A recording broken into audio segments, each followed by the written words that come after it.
for an individual to choose to activate their crown, to enter into a space of freedom, of not reacting to the reverberation of what has come before, to not broadcast their intention through want or need, but to simply find your song within and choose. Choose and say, I'm worthy of learning my lessons through intimacy. I am worthy of bountiful living. I am worthy of being around people that teach me my lessons through a higher resonance, love, affection, and healing. I am worthy of these things, and I choose it.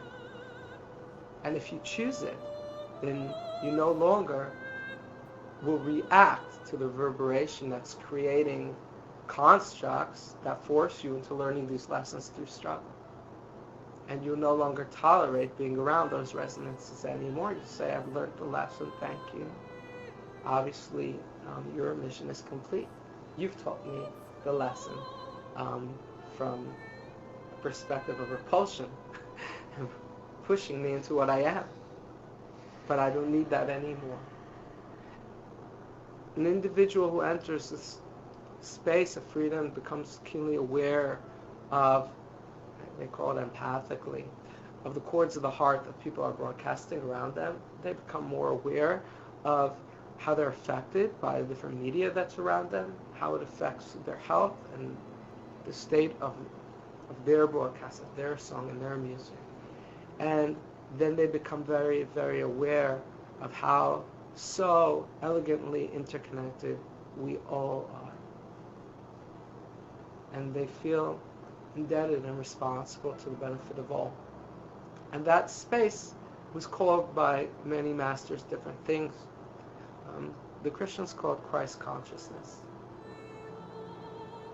And in Buddhism they call it knowingness. In Kabbalah they call it Keter, the crown. But it's all alluding to the exact same space. And so I want to give coordinates for an individual that wants to enter into a space of what in Kabbalah they call Malchut, majesty. Space of a field of that transcends all the minutiae that's reverberating around. Get to your own space and choose, and know that it's your choice. That you're not a clockwork orange. That you're not reacting. That you're choosing in accordance to your freedom. Just like Source. Source, the Almighty, does not need people's good behavior or prayers. Doesn't need anything. Chooses. And what it chooses to do is to create a construct whereby you can ascend through your own action and actuality to embrace the highest frequency of intimacy with the Almighty. That's the gift. And it's unconditional. And when you want to enter into that intimacy, you too need to, like attracts like. You need to enter into similar resonance. You don't want, you don't need, but you choose. You could wish, but you're choosing. And we need to, at all times, reflect within, what am I doing that's reactionary? What am I doing that's expression of who I am? The exercise I'll give you is so simple. Because every individual in their life is given the tools in different ways to enter straight into majesty consciousness. Every individual. And people wonder why bad things happen to good people. And this is precisely why. So individuals have the quickest coordinates for entering into freedom consciousness. And what I say to you is, bring to your heart and your mind the feeling that you have to the individual. Start to think about the individual who has wronged you most profoundly in life. most profoundly.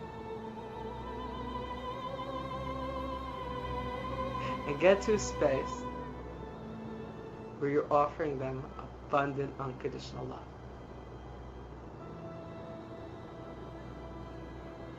And if you are in that space, you are in majesty consciousness.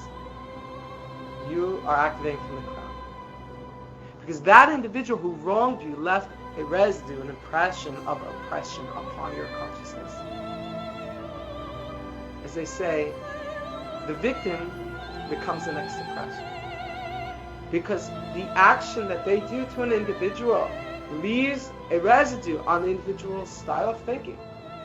They've been hardened and burnt. They're hurting. They're scarred. And you're not the same. You're reverberating because of the action of the individual. And so long as you don't have a rubric for why was this allowed to happen, I didn't deserve it, it's not fair. It's not just. The individual wants justice. They're born into a perception of where they need justice. That's what this session is about. These lessons are about showing you that justice is a distraction.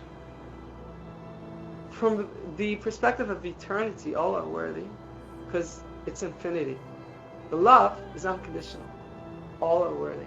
Some play roles of teaching us who we are by showing us what we are not. Others play roles of showing what we are by tracking us to similar residents. But they're all sacred. They all serve a purpose. The individual that wronged you the most played their role and played it really, really well. And what they gave you was an opportunity to enter into majesty consciousness with a snap.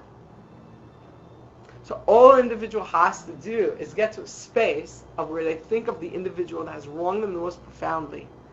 Get into a space, bring yourself into alignment, activate your heart, resonance, your empathy, and broadcast love, true love, which is unconditional. Not parsimony, not I scratch your back, you scratch mine. That's not love at all.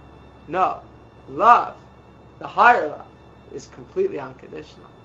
It's broadcasting the essence of your expression and sharing without condition, in all directions, without bias, in expression of oneness. And as an individual gets in the practice of meditating in this fashion, just consider the individuals that wronged you the most and begin to just broadcast that love to them one by one. You eliminate the shackles one by one of the residue of their actions that was imparted to you. Not only are you free from the shackles, but the same conduit through which they were broadcasting their callousness into you, into your consciousness. It's a two-way conduit. And as you reclaim your freedom, you interdimensionally shoot back the opposite resonance back onto them. In the same way that they were able to have an effect on you for all that time, you're entering into freedom has the reverse effect and has an effect on them because that bond is already there.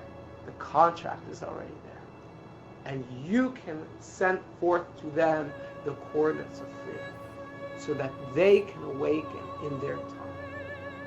And it won't happen right away, but it will happen. And when it happens, that light will hit them like a ton of bricks. And when that light hits them, they will say, I saw an angel. I saw God. And what they saw was you.